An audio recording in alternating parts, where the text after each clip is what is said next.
MCX traders ध्यान दे।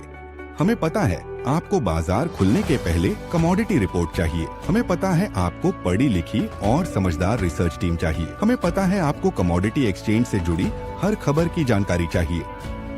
हमें आपकी जरूरत पता है। क्या आपको हमारा नंबर पता है? कमोडिटी ट्रेडिंग सिर्फ कमोडिटी समाचार के साथ। Investments in securities market are subject to market risks. Read all the related documents carefully before investing. सोना, चांदी और क्रूड को हर अंतरराष्ट्रीय घटना, चाहे जियोपॉलिटिकल टेंशन हो या अमेरिकी राष्ट्रपति का बयान, सीधे प्रभावित कर रहे हैं। अब रेटिंग एजेंसी मूडीज ने अमेरिका की रेटिंग घटाई है। इसका गोल्ड, सिल्वर और क्रूड ऑयल पर क्या असर होगा? किस तरह से इन तीनों मुख्य कमोडिटी में मूवमेंट होंगे, इस पर बात करेंगे केडिया कमोडिटीज के प्रमुख अजय केडिया से। मैं हूं कमल शर्मा। अजय जी, आपका स्वागत है मोलतोल में। बहुत बहुत धन्यवाद कमल जी। अजय जी, गोल्ड की कीमतों में आज बाउंस बैक हुआ है। रेटिंग एजेंसी मूडीज ने अमेरिका की जो रेटिंग घटाई है, क्या उससे गोल्ड को सहारा मिला या कोई अन्य भी कारण है साथ में?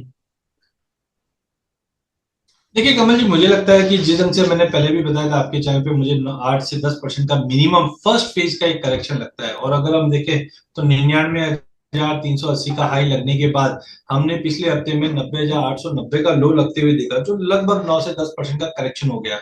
तो टेक्निकली भी अगर मैं देखूं तो यस, एक मार्केट में एक बाउंस लग रहा है। सेकेंडली, 2-3 नई चीजें आई है जो सपोर्ट कर रहा है। पहला है कि रशिया यूक्रेन का पहली बार हमने फेस टू फेस बैठक होते हुए देखी है, बट उसमें पुतिन गायब थे, जिसकी वजह से ऐसा लग रहा है कि जल्दी ये मैटरलाइज नहीं होगा। हालांकि डोनाल्ड ट्रंप ने कहा है कि आज मैं कॉल करके पुतिन से बात भी करूंगा और ये युद्ध को विराम लगा दूंगा, बट मुझे लगता है जो हमने कंडीशन देखा है यूक्रेन की ओर से या फिर रशिया की ओर से, वो मुझे इतनी जल्दी मैटरलाइज होते हुए नहीं दिखाई। उसका भी सपोर्ट है। साथ में हमने मूडीज ने जो डाउनग्रेड किया है वो एक सरप्राइजिंग रहा है, नो डाउट, बट उम्मीद के अनुसार है। जिस जन से कंसर्न्स बने हुए हैं उसका भी पॉजिटिव रहा है। तो एक तरफ से हम बोल सकते हैं टेक्निकल बाउंस, रशिया यूक्रेन के वॉर में थोड़ा सा टाइम लेना, और तीसरा मूडीज का रेटिंग डाउनवर्ड करना। ये 3 फैक्टर की वजह से हमने गोल्ड में आज उछाल देखा। हो सकता है अगले 2-3 दिन ये उछाल कंटिन्यू रह जाए जी। और भारतीय रुपए में बात की जाए तो अजय जी, गोल्ड के लेवल आप क्या देखते हैं शॉर्ट टर्म में? देखिए, भारतीय लेवल की अगर बात करें तो मुझे लगता है रुपया फैक्टर भी काफी important, but as of now रुपया काफी स्टेबल और सस्टेन है। मुझे लगता है कि एज ऑफ नाउ गोल्ड के अंदर ये हफ्ते में पहले एक थोड़ा सा बाउंस आता हुआ दिखाई दे सकता है, बट सस्टेनेबल बाउंस नहीं है। तो गोल्ड के अंदर जिस ढंग से पिछले हफ्ते से मूवमेंट पॉजिटिव आया है शुक्रवार से, तो 92,800 पे लेके चलना चाहिए। 92,200 तक का स्टॉप लॉस रखेंगे। लिमिटेड अपसाइड है, बट 94,500 तक का एक शॉर्ट टर्म जंप हम गोल्ड में देख पाएंगे। वहीं अगर चांदी की अगर बात करें तो एज ऑफ नाउ चांदी थोड़ी सी अंडर परफॉर्मिंग रही है।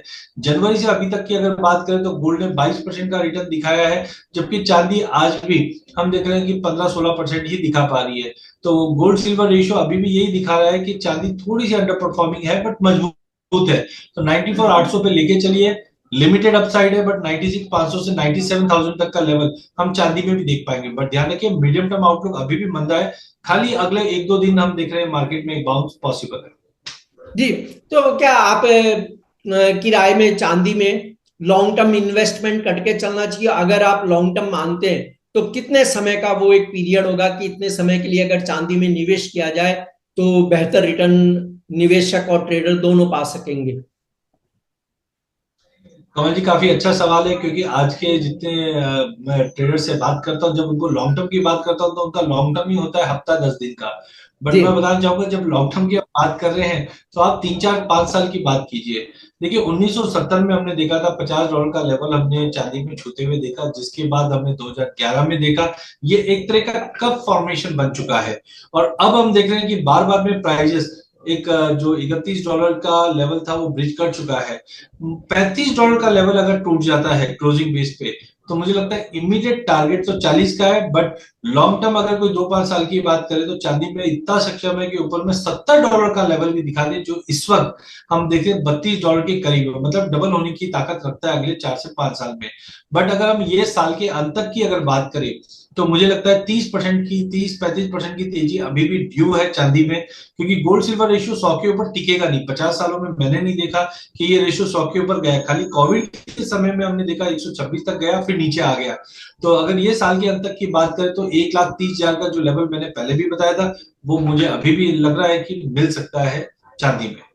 जी, आपने बिल्कुल सही कहा कि इस साल के अंत तक अगर 30-35% चांदी में रिटर्न मिलता है तो भी बेहतर है। और लॉन्ग टर्म की आपने जो बात कही कि भाई 2, 4, 5 साल के लिए आप रखते हो तो बेटर रिटर्न। हालांकि डे टू डे भाव नहीं देखना चाहिए। जैसे कि अजय जी, हम कोई जमीन खरीदते हैं तो हम रोजाना उसके भाव नहीं पूछते कि अभी भाव क्या हो गया, क्योंकि ये पता होता है कि आने वाले कई वर्षों बाद रिटर्न देगा। आपने ये बहुत अच्छी बात कही कि गोल्ड हो या सिल्वर, जो लॉन्ग टर्म में रखा है उसी ने पैसा कमाया है। डे टू डे वालों ने तो एक क्या रिटर्न कमाया वो हम कह नहीं सकते इस समय तो, पर उन्हें भी मिला है, लेकिन मोटी कमाई बड़े रिटर्न बड़े समय के लिए निवेश करने वालों की हुई है। यहाँ अजय जी अब हम बात करेंगे क्रूड ऑयल की। तो क्रूड ऑयल में आप क्या सलाह देंगे ट्रेडर्स को? और जिस तरह के जो मूवमेंट हुए, कभी ओपेक की मीटिंग हो रही है, कभी डोनाल्ड ट्रंप कह रहे कि हम प्रोडक्शन बढ़ाएंगे, बहुत सारी बातें सामने आई है, ईरान के साथ भी समझौता होने तक की बात आ गई है। तो ऐसे में क्रूड में आप क्या सलाह देंगे? क्रूड में किस तरह ट्रेड करना चाहिए? देखिए, कच्चा तेल काफी वॉलेटाइल रहता है, इस वक्त रहेगा भी। कच्चे तेल दो धारी तलवार है। अगर कच्चे तेल में गिरावट आती है तो एक संकेत हम ये भी बोल सकते हैं इकोनॉमी के लिए अच्छा है। बट कच्चा तेल यही अगर ज्यादा गिर जाता है तो हम बोल सकते हैं इकोनॉमी रिसेशन में है। 2025 जब से स्टार्ट हुआ तब से हम देख रहे हैं इस बार सप्लाई काफी अच्छी बताई जा रही है, जिसके चलते 83 का लेवल हमने जनवरी में ब्रेंट में जाते हुए देखा, और नीचे में हमने 60 के नीचे भी जाते हुए देखा। तभी भी मैंने कहा था कि ये 60 के नीचे ब्रेंट टिकेगा नहीं, और इस वक्त 65-66 के करीब ब्रेंट ट्रेड करता हुआ दिखाई दे रहा है। तो मुझे लगता है कि पहला सप्लाई अच्छी है, जो प्राइसेस में कोई एक्स्ट्राऑर्डिनरी बड़ी तेजी नहीं रखेगा। हालांकि यूएस चाइना के बीच में ट्रेड डील के बाद प्राइसेस को एक सपोर्ट मिला है। यूएस ईरान के बीच में टेंशन बढ़ा था, उसका भी सपोर्ट मिला है। बट कहीं ना कहीं उसले लेवल पे हम देखेंगे बार बार में प्राइसेस में दबाव कंटिन्यू रहेगा, क्योंकि सप्लाई इस वक्त काफी अच्छी आ रही है। कमल जी, तो अभी भारतीय रुपए में हम बात करें तो शॉर्ट टर्म के लिए आप ट्रेडर्स को किन प्राइस पर ट्रेड करने की सलाह देंगे, या क्या स्टॉप लॉस रहेगा? किस तरह से आपकी राय होगी प्राइस को लेकर के? देखिए, जनवरी से लेकर अभी तक एमसीएक्स में हमने कच्चे तेल को 14% की गिरावट देखते हुए देखा है। तो इसका मतलब ये तो है ट्रेंड वीक ही है, बट एक दायरा बना हुआ है। तो टाइमिंग मुझे लगता है जब तक ये 5550 के ऊपर कच्चा तेल ट्रेड नहीं करता या होल्ड नहीं करता है, हाई पॉसिबिलिटी हम 5000 तक का लेवल देख पाए। इस वक्त प्राइजेस कहीं ना कहीं 5320 के करीब ट्रेड कर रहा है। अगर हम 1-2 दिन का व्यू लेते हैं तो मेरा व्यू मंदी का है, जहां पे हम 5380 या 5400 के करीब बेचेंगे 5550 के स्टॉप लॉस से। नीचे में मुझे लगता है 5150 5200 तक का लेवल मिलेगा। कुल मिला के 5000 से 5500 का जो दायरा है, इसी दायरे में कच्चा तेल ट्रेड करता हुआ दिखाई दे सकता है। जी, आपका कोई डिस्क्लेमर अजय जी? कमल जी, आज हमने कच्चा तेल, सोना और चांदी के डेरिवेटिव प्रोडक्ट के बारे में बात किया है। तो सबसे पहले मेरी कोई पर्सनल पोजीशन नहीं है इन तीनों प्रोडक्ट के अंदर या कमोडिटी फ्यूचर्स के अंदर। मेरे क्लाइंटों की हो सकती है। सेकंड, मार्केट के अंदर एक्सट्रीम वॉलिटिलिटी चल रही है। ऐसे समय में बिना स्टॉप लॉस के कोई भी ट्रेड नहीं करना है, और ट्रेड लेने से पहले भी आप अपने फाइनेंशियल एडवाइजर की राय जरूर लेके काम कीजिए, बिकॉज एक्सट्रीम वॉलिटिलिटी में हम चल रहे हैं। जी, आपका धन्यवाद, शुक्रिया अजय जी।